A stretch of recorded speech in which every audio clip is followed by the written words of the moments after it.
چوری چور کے اور دیکھو گھور کے. بچوں کے اوپر جب تک کہ ایک بڑوں کا ایک روب نہ ہو، بڑوں کا خوف نہ ہو، حیا نہ ہو، میرے یہ کیا کہہ دیں گے، والد کیا کہہ دیں گے، تو وہ صحیح ہیومن ڈیولپمنٹ ہمارے نزدیک نہیں ہوتی.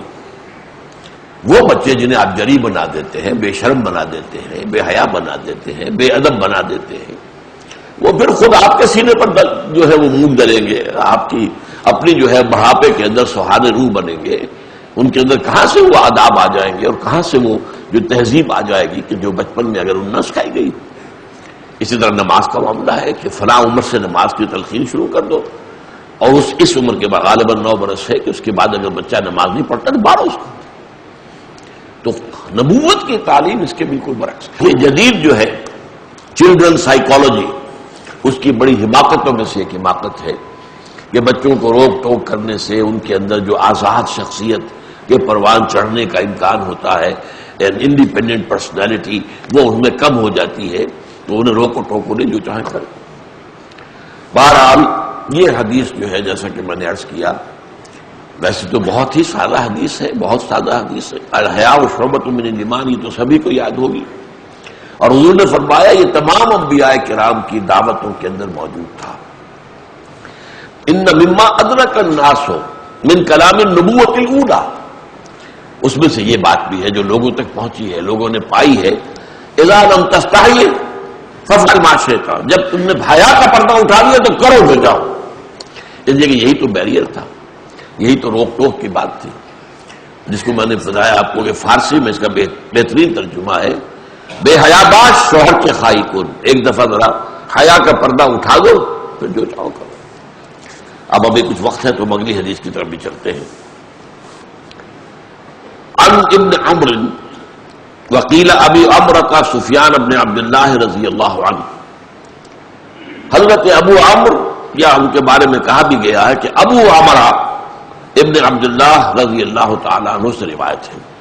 قال، انہوں نے فرمایا کہ انہوں نے کہا قلت، میں نے حضور سے کہا صلی اللہ علیہ وسلم، یا رسول اللہ قل لی فی الاسلام قولا لا اسأل عنہ احدا غیرک. اے اللہ کے رسول، مجھ سے تو اسلام کے بارے میں ایک بات ایسی کہیے کہ پھر مجھے کسی سے کچھ اور پوچھنے کی ضرورت ہی نہ رہے.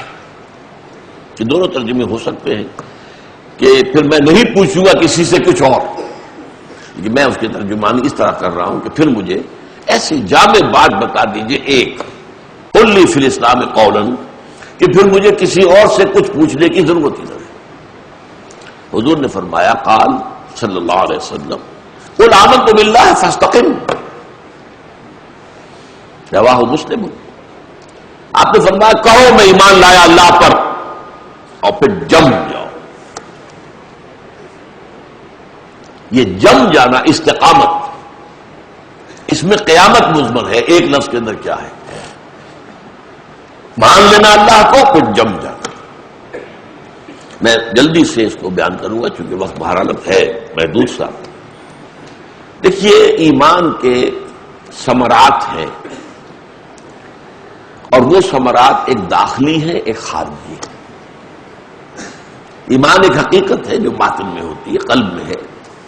اس کا ظہور جیسے ایک پودے میں پھول لگتے ہیں. اب یہ ایسا پودا ہے کہ جس کے پھول کچھ تو ظاہر ہوتے ہیں خارج میں انسان کی شخصیت کے، اور ایک کچھ پھول اس کے وہ ہیں جو اس کی شخصیت کے اندر لہلاتے ہیں. جو اندر کے پھول ہیں وہ کیا؟ نمبر 1 محبت اللہ کی. ہر شے سے بڑھ کر محبوب اللہ نہیں ہو گیا ہے تو پھر یہ ایمان پر استقامت نہیں ہے.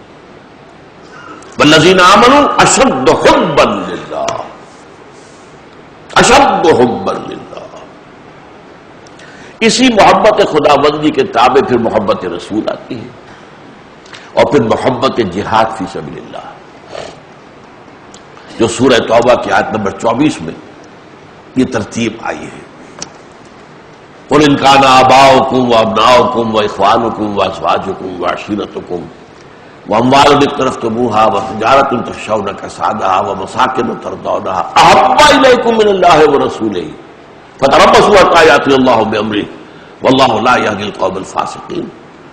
اے نبی سے کہہ دی دیکھو اگر تمہیں اپنے باپ اور اپنے بیٹے اور اپنے بھائی اور اپنے بیویاں یا شوہر، مرد کے لیے بیوی، عورت کے لیے شوہر، اور تم اپنے عزیز اور رشتہ دار اور وہ مال تم نے جو بڑی محنت سے جمع کیے ہیں اور وہ کاروبار جسے مشکل سے جمایا ہے اس کے کساد کا تمہیں اندیشہ رہتا ہے، کساد بازاری نہ ہو جائے، اور وہ بلڈنگیں تم نے بڑے شوق سے تعمیر کی ہے، تمہیں بہت محبوب ہے، سجایا ہے انہیں خوب، کہاں کہاں سے لے کر آئے ہیں article of pieces of decoration لا کر سجائے ہیں اپنے ڈرائنگ روم کے اندر.